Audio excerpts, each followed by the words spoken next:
Hello everybody, Megazard X here, back at it again to give y'all another very exciting video. And yes, we're right off the heels of that latest Nintendo Direct that happened to be a partner showcase. Yes, all of the different leaks and rumors that were leading up to this reveal were actually accurate though. So yeah, with it being a partner showcase, we knew there wasn't going to be really any Nintendo first party games revealed at the show. However, there's going to be basically a whole bunch of third party companies coming out announcing their games from basically everything between now, which we did get a few shadow drops for that, all the way up until, throughout the first half of this year. You know what? It was a pretty solid presentation. Not bad like the very first partner showcases we got, but maybe not as good as maybe the last one that we recently got, though. But overall, it was a really solid show, though. So we might as well go ahead and jump up in it, though. So if you hadn't already done so, make sure you're going to hit that like button, go ahead and hit the subscribe button, and that bell to stay up to date on all things video game related I feel like talking about and discussing. But without any further ado, let's go ahead and jump straight up into this video.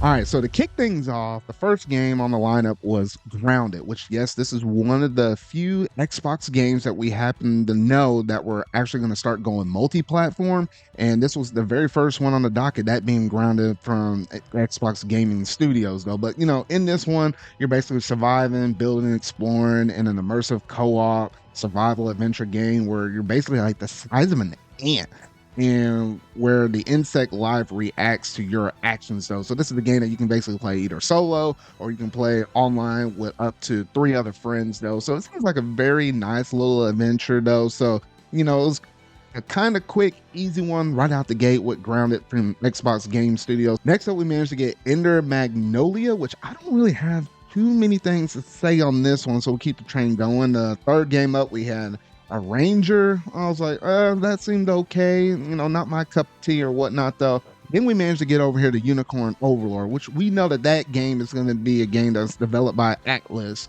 And I was looking at that game on and off. I still don't know necessarily if that happens to be the game for me, though. But with it being from Atlus, I'm still doing my checks here and there, though. However, if you're curious, such as myself, they did manage to confirm during the show that, yes, there is a demo that they managed to drop right now, so you're actually able to go through and try to see if you actually like it though. So I'll probably have to delve a little bit more up in it to see if this happens to manage to strike my curiosity on it though. But yeah, we don't have to wait too much longer for that game to come out though. Now this next game really caught me by surprise. Monster Hunter Stories, the first one that originally launched on the 3DS, is getting basically brought over for the Nintendo Switch. And I was like, wait a minute. I was thinking, I was like, I didn't know if Capcom was going to be able to have anything to showcase off of the show, let alone a 3DS port brought over though. But it looks like it's going to be more along the lines of remaster, because they did manage to add new voice acting lines and stuff to the game as well though. And then, have some stuff with online as well. So honestly, some really cool stuff from Monster Hunter Stories. I mean, I like the second game. I just never managed to get deep up in it or finish it though. But really nice that they managed to put the first game on the 3DS and bring it over to the Switch. Okay, now this next one, Disney Epic Mickey Rebrush. Basically a remaster, remake, whatever you want to call it, of the original Disney Epic Mickey that released on the Nintendo Wii back in the day. We're talking about as old as like 2010. Always looked at this game and I was wondering to myself, I was like, this game looks kind of cool. The art style was very unique for, like a Disney property at the time. I was like, this game kind of looks cool, but I never got around buying or playing the original Wii version now. All these years later, now we're getting a remake on this thing. I was like, this might be that one game out of the list, outside of anything that might be free that you're able to play, that I was like, yes, when this game comes out, more than likely I will probably pick this game up though. Next up, we have Shin Megami Tensei 5 Vengeance. This is basically like your Atlus game, where when they make that jump from Persona 5 to Persona 5 Royal, they managed to add quite a bit of new stuff up in here that wasn't originally in the original one, such as like adding new stories, adding new demons and stuff that you managed to fight, different outcomes and stuff for the endings. So it's just basically like adding a bit more up in there, even though, Shin Megami Tensei 5 had hundreds of hours of content that was originally available in the game, and now you have all of that from the baseline along with all of this extra new stuff though. So it looks really cool for the Shin Megami Tensei fans out there. Hey, you have another reason to jump back up into the fifth iteration of the series though. So that is planned to come out on June the 21st. Next up, we had another Disney game up in here. We had Star Wars Battlefront Classic Collection. So if you're a big, Star Wars fan and you just happen to like games of that genre, though, it seems like they are bringing back some classics with some big online multiplayer. Like you're able to have like several different people up online. It almost looks like just a flat out war that's kind of going on, though. So yeah, if you haven't liked Star Wars, that game's out on the distant horizon. Then you had some games up in here where you kind of lost me a little bit. South Park Snow Day. I'm not the biggest South Park fan out there though, so that's all I got to say on that though. Sword Art Online Fractured Daydream caught me by surprise. I wasn't expecting like another SAO game up on there, but like what? That's like the third or the fourth one that's up on the Nintendo Switch at this one. I know I have one of those games out there. I tried it for a little bit and figured out, okay, you know what? The game wise is not that much for me. I like the anime, but the games I was like, hit or miss though. Next up we had Gundam Breaker 4, which if you like your Gundam games, I feel like that's a pretty straightforward thing.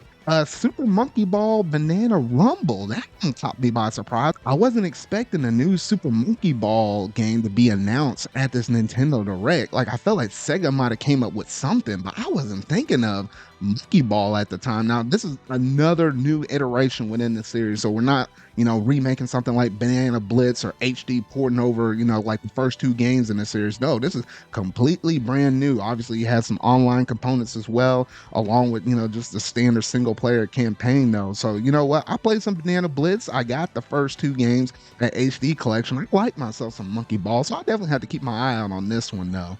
And that one is confirmed to come out on June the 25th, so it seems like we got quite a bit of games coming out in the month of June.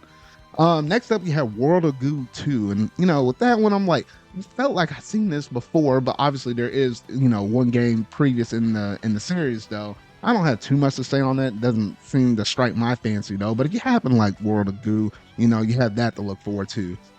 Fantasy Life 5, The Girl Who Steals Time. That was our level 5 game, which, if you know about a guy named Puro on Twitter, he happened to kind of leak out a bunch of, or tease a whole bunch of games. And, this happened to be the one that they were teasing for level 5. At first, I was thinking maybe we would have gotten an update on Data Police, which is one I've been kind of keeping my eye out on, but we might have to wait a little bit later on in the year, maybe once we hit the middle of the year though. But it's nice to have another Fantasy Life game. I know the first one, or the previous one, was actually released on the Nintendo 3DS though, and I heard a lot of good things from people about it though. So I might have to keep my eye out on this one though. But yeah, that one is planned to come out some point this year. Next up, you had another Crab's Treasure.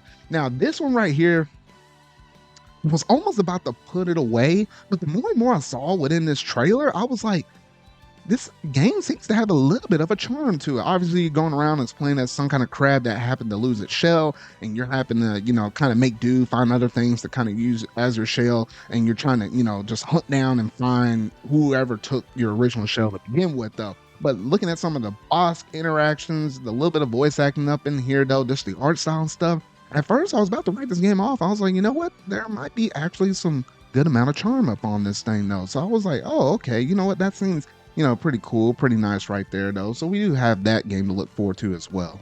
All right. So next up, we managed to have Penny's Big Breakaway, which that was a game that was actually Shadow Drop. And it is technically made by the same people that made Sonic Mania, that same team, though. And I heard a lot of people, we known about this game for a little bit of time. A lot of people trust, the work that they managed to do within Sonic Mania. It's nice that it is a Shadow Drop. It's only $30 on the Nintendo eShop though. So, if you like what you happen to see that was showcased off in this footage for this trailer, you might want to, take a little bit of interest up in it and, check it out and see what it's all about though. But yeah, you're able to pick that game up right now if you want to. Next up, you had a little bit of a Suikoden game multiplayer mode, which I know this game was technically already out. They just added some new DLCs. So you're able to purchase DLC separately if you already happen to own the main game, or get a combined package that has both the main game and the DLC though. But you're able to pick that up right now. Then you had a game called Pepper Grinder, which I was like, I wasn't too kind of crazy or cracked up about that though. But the next one after that, Pocket Card Jockey Ride On. that was another shadow drop right there, and that's made by, Game Freak. So we knew there was going to be some kind of Game Freak game that was going to be up in there. For those that were thinking it could have been something Pokemon wise, no, that'll be a little bit later on when we get that Pokemon Presents. That should be happening next week though. However, yeah, that was just a game that was kind of brought forward that we already know from Game Freak in the past. They made that though, so you know what? If you happen to like that game, or you're happen to be a little bit interested in it though, using a little bit of some card knowledge, like that's how you make the horses move and race and stuff like that though, you can manage to pick that up right now on the Nintendo Switch. Then we went over and we had the big old sizzle reel and stuff, and it was just interesting because it's some updates on some games we kind of already knew about, or some new announcement of some other things, such as Snufkin, Tales of Kinzera, the Demon Slayer one, Sweep the Board, Kingdom Come Deliverance, the new Contra thing that actually has a demo, so you're actually able to try that out right now. And then lastly, you had Pentiment. It was interesting. They squeezed in Pentiment, which, mind you, that's the second game out of all of the 4 Xbox games that we know that are coming multi-platform though.